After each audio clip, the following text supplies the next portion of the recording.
Hi, my name is Aaron Charles. I'm a real estate investor, real estate agent, and motivational speaker. And you're watching my interview on pastblog.org.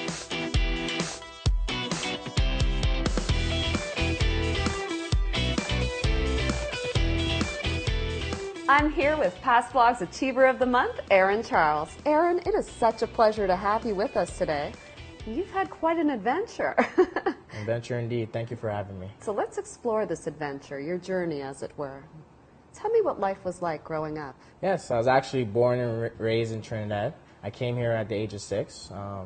My parents divorced when I was young, so my mother agreed with my father that she would let him take us to Canada, my brother and I. And I arrived in Canada in 1993, in the middle of the winter. So how was that transition? Definitely shocking. Simple fact, I was just coming out of kindergarten. I was very attached to my mother, and I got taken away from my mother. And it wasn't like I can go visit her on the weekends. She was in another country. I used to cry myself to sleep every single night. By myself, no one knew, but I used to cry myself to sleep for years. So tell me about your education, how you got to be where you are today. Wow. My education journey was zigzag all over the place. So from grade 7 and 8, I was in a program called the Peak Program. That was designed for kids who are doing very well. But when I got into high school, that's when my whole life changed. I was coming in with that grade 7 and 8 momentum. But when I was getting down to the last bit of grade 9, my life started to go down. So I started getting into girls. I started hanging out after school. My dad wasn't used to that type of behavior. Yeah. So his only way was just strict discipline. So it eventually caused us to have a lot of friction. And it caused me to actually get kicked out of the house at the end of grade 9. So I started skipping school. My marks went from 80 average to 20% average. Probably missing 6-7 months worth of school, getting kicked off the sports team.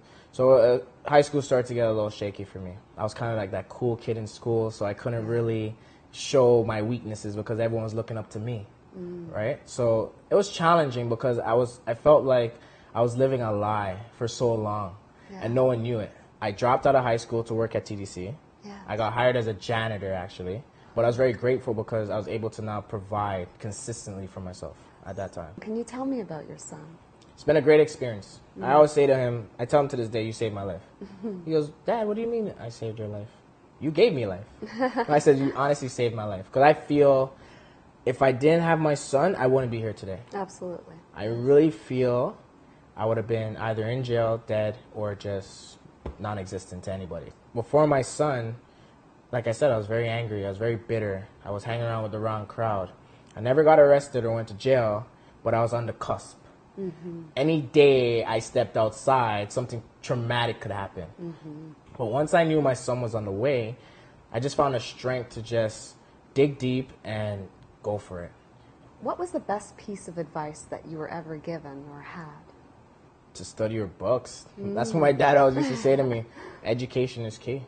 And I didn't really take that seriously until I got a little bit older and realized what he was saying to me. I always said, oh, Dad, stop with that old saying. You say it every single time. But now that I've got to a certain point in my life, I realize education is very important. Yeah. I'll give you the story how I ended up in real estate, period. Okay, yes, Period. let's hear that. So I started a party promotion company with my best friend. And one day, we were going to a meeting. It was raining that day. So my girlfriend at the time said, she text messaged me. I checked it and she said, have a great meeting, be safe. And that word, be safe, stuck out to me. But I wasn't being safe because I wasn't wearing my seatbelt. Oh.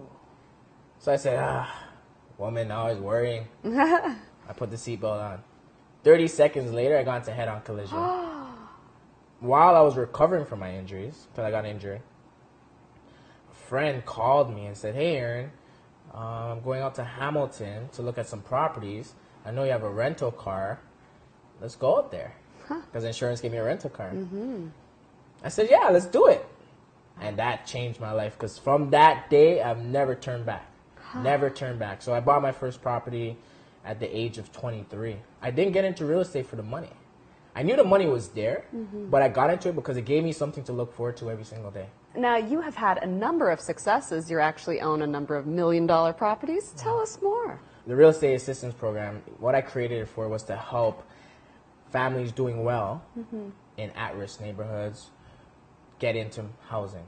When I say housing, not metro housing or any community housing, actually their own properties. My team of investors, or we will go out there, source properties that aren't doing so well, renovate them, get these families to move into these finished properties and lend them the down payment or gift them the down payment from the community and get them into housing.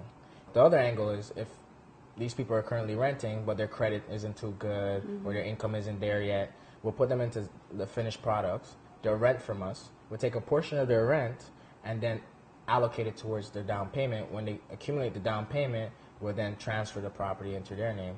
So now they're renting with a purpose. You're actually able to empower these people to now be homeowners. Exactly. That must be very rewarding. Yes, it is. Like I said, real estate changed my life.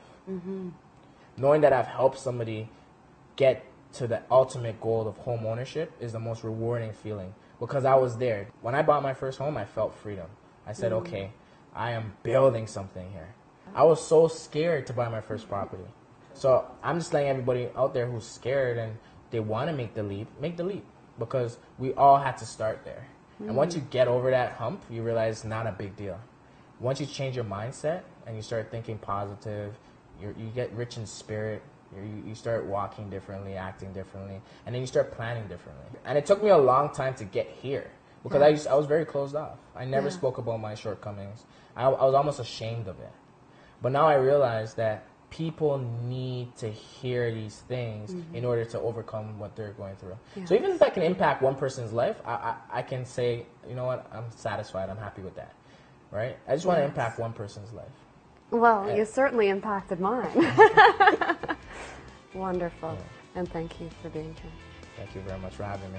Thanks for watching PassBlog.org, and a special thanks to our guest, Aaron.